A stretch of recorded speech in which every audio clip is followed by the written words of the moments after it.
This is the life story of Giovanni Maria Gianni Versace. Born on the 2nd of December 1946, Gianni was an Italian fashion designer, socialite, and businessman. He was the founder of Versace, an international luxury fashion house that produces accessories, fragrances, makeup, home furnishings, and clothes. He also designed costumes for theatre and films. As a friend of Eric Clapton, Princess Diana, Naomi Campbell, Kate Moss, Madonna, Elton John, Tupac Shakur, and many other celebrities, he was one of the first designers to link fashion to the music world. He and his partner Antonio D'Amico were regulars on the international party scene. The place where he was born and raised, Reggio di Calabria, greatly influenced his career. Versace was strongly influenced by ancient Greek history, which dominates the historical landscape of his birthplace. He attended Liceo Classico Tommaso Campanella, where he studied Latin and ancient Greek, without completing the course. He was also influenced by Andy Warhol. Versace began his apprenticeship at a young age at his mother's sewing business, which employed up to a dozen seamstresses. He became interested in architecture before moving to Milan at the age of 26 to work in fashion design. In 1973 he became the designer of Biblos, a successful Jenny's youthful line, and in 1977 he designed Complice, another more experimental line for Jenny. A few years later, encouraged by his success, Versace presented his first signature collection for women at the Palazzo della Permanente Art Museum of Milan. His first fashion show followed in September of the same year. His first boutique was opened in Milan's Via della Spiga in 1978. After opening his Milan boutique in 1978, Versace quickly became a sensation on the international fashion scene. His designs employed vivid colors, bold prints, and sexy cuts, which were a refreshing contrast to the prevailing taste for muted colors and simplicity. His aesthetic, which combined luxurious classicism with overt sexuality, attracted much criticism in addition to praise. He is quoted as saying, "I don't believe in good taste," which was reflected in his brazen defiance of the rules of fashion. A saying referencing Versace's rivalry with Giorgio Armani was, "Armani dresses the wife, Versace dresses the mistress."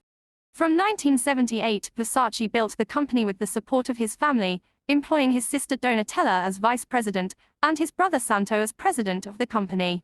Donatella's purview extended to creative oversight, where she acted as a key consultant to Versace. Gianni would also come to employ Donatella's husband, Paul Beck, as menswear director.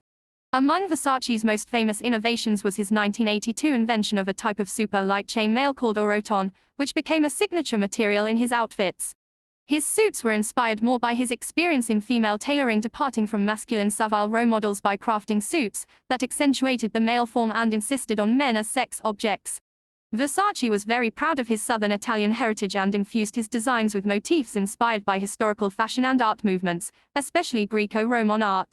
This is evident in the company's logo, the Medusa head, and recurring motifs like the Greek key. He also allowed his love for contemporary art to inspire his work, creating graphic prints based on the art of Roy Lichtenstein and Andy Warhol. In 1982, Versace expanded the business into jewelry and housewares, designing luxury furnishings, china, and textiles for the home. He was unusual in retaining complete creative control over all aspects of his company. In 1984 and 85, he contributed a specially appointed Gianni Versace addition to the Mark V line of U.S. luxury automaker Lincoln. In 1989, the firm expanded into haute couture with the launch of Atelier Versace. Versace became known for employing celebrities in his marketing campaigns and seating them in the front rows of his fashion shows, the first to do so. He is also credited with inventing the supermodel vogue of the 1990s by discovering and featuring major supermodels like Naomi Campbell, Christy Turlington, and Linda Evangelista, all of whom he featured both on the runway and in advertisement campaigns.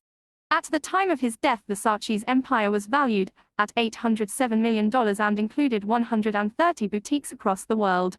Versace met his partner Antonio D'Amico, a model, in 1982. Their relationship lasted until Versace's murder. During this time, Versace was diagnosed with ear cancer. Versace was known for adoration towards his nieces and nephews. Santo's two children, Francesca and Antonio, and Donatella's two children, Allegra and Daniel.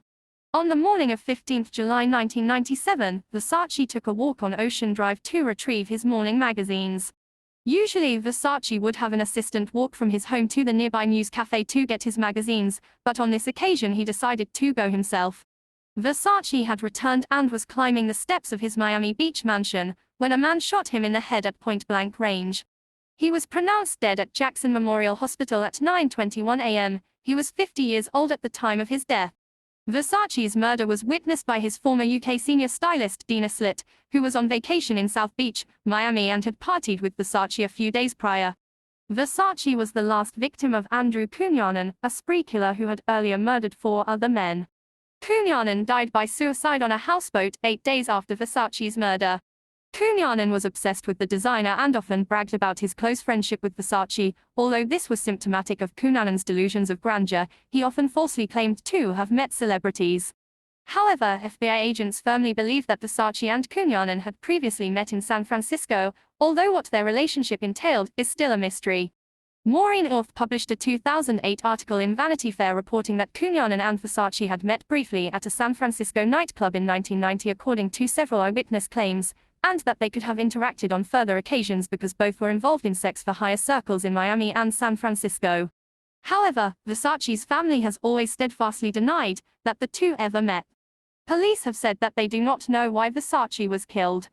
"I don't know that we are ever going to know the answers," said Miami Beach Police Chief Richard Barretto.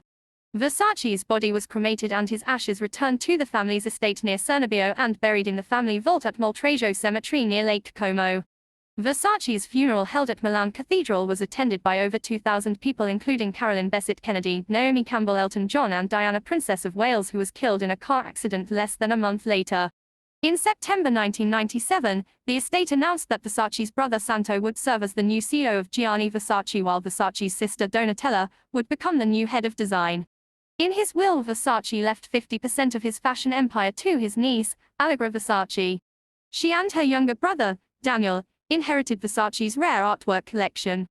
Allegra inherited her stake, worth approximately $500 million, when she turned 18 in 2004. Gianni Versace is now regarded as the most iconic and successful fashion designer of all time, and his legacy lives on to this day in the Versace brand.